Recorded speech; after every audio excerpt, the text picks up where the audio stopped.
Siapa yang tak reti merendahkan diri dan tak reti dan tak mahu memandang kekurangan diri dia, jangan harap pintu makrifat dibuka. Dan takkan buka. Sebab tu semua najis, kotor.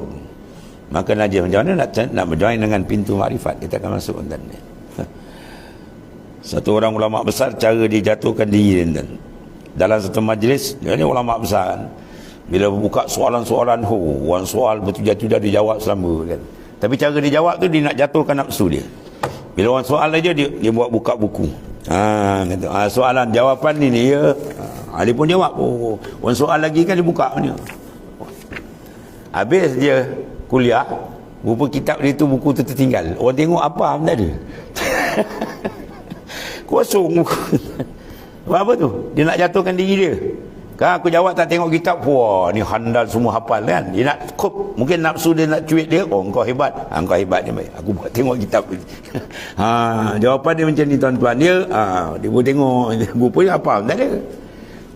Kita pula kan nak tunjuk semayang kawan-kawan surah panjang, baru masuk Quran kecil dalam baju. Kan baca surah pendek kan malulah kan. Baru Quran kecil. Lepas tu pegang-pegang Quran pula terus pusing. Dah orang nampak ada pula CCTV lah teruk tu imam. Tu imam jasad dia menghadap kiblat, rohani dia menghadap makhluk. Rohani dia menghadap makhluk. Macam ni semayang tu nak terima. Macam ni semayang tanha anil fahsya'i wal munkar. Tak masuk lain ni.